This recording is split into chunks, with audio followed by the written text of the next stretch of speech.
needs can be met by using internal expertise, while others definitely need external assistance. Now, how would learning function determine that?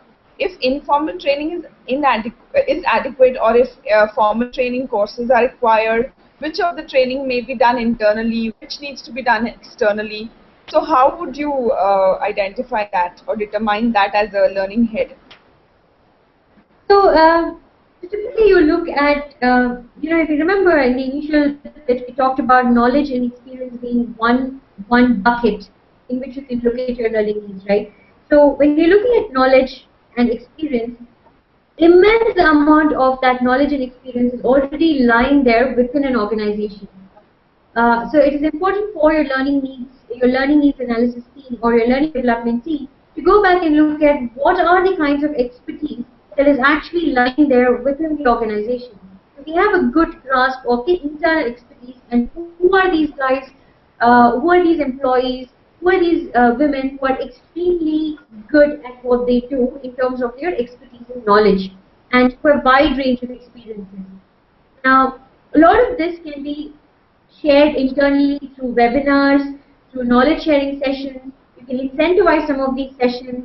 You can even pick some of these internal guys, you train the trainers for them and get them to go ahead and start sharing knowledge. Now this has to be incentivized in some form or recognized and acknowledged in some form. So a lot of your internal expertise can be tapped in for replicating it and for sharing it, and thereby creating a learning organization for yourself. Which means that people who go through these knowledge sharing sessions can then take back and start blogging about it, start writing about it, share it among their team members in knowledge sharing sessions, etc. So some of these are internal in nature. External expertise needs to come in specifically in skill building areas, as well as in the third bit, which is about your beliefs and attitude area. Now, external expertise, again, the way at least I would use it is if you look at some of the skill building programs, the techniques and the expertise can come in from the external folks. But internally, the context of the organization, the case studies, the role plays, the kind of scenarios that people encounter, what is the nature of the business, what's the nature of the challenge, all of this knowledge lies actually internally. Now you will have to pick up the right stakeholders to essentially partner with these external skill building experts so that it is not only a generic program, but it is a program that is extremely customized to your group, to your particular business unit or to the particular set. So you will have to have internal stakeholders. If it may not essentially be expertise, but internal stakeholders who have a good sense of what's happening and what's the nature of the struggle to partner with your external expertise. And I would typically put skill building programs as something which you can go in for external guys. The communication skills, negotiation, difficult conversations, financial planning, some of these very skill building things where expertise is immense outside. You just need to partner with the right people to make it practical, to make it contextual, to make it applicable, etc.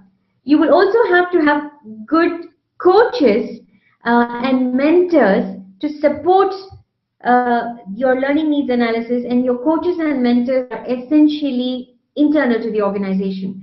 So it is just not important for someone to really know how do I go about having a difficult client discussion. Now I can provide you with the skills of how do you have a difficult conversation, the essentials of consulting skills. An external guy might come in and even do some case studies, etc. But you will have to need an internal person to whom you can go back and who's an internal coach, an internal expert, or somebody who's really good at client relationships to really guide and coach the person. So you will have to end up marrying these both in your training needs analysis. Similarly, if you go back to the third bucket, which is transformative in nature, I think this can be done only with the help of an external expertise, an external consultant. When you're looking at leadership development, when you're looking at transformative changes, this person, for example, you might have to say, this person is great as a business guy, but he's just not able to break whatever it is boundaries that he has to really rise up to the next level. There seems to be some struggle where this person can't rise up to the next level and take on the higher level of responsibilities.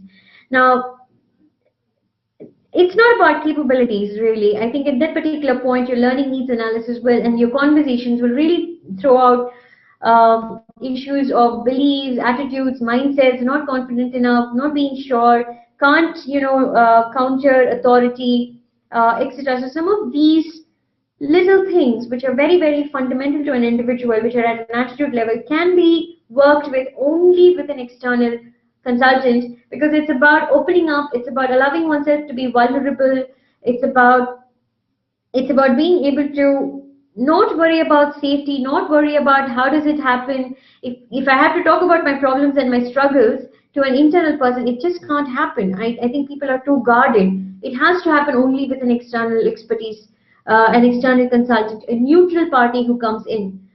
So for your beliefs and attitudes, I would solidly, without doubt, go with an external expertise.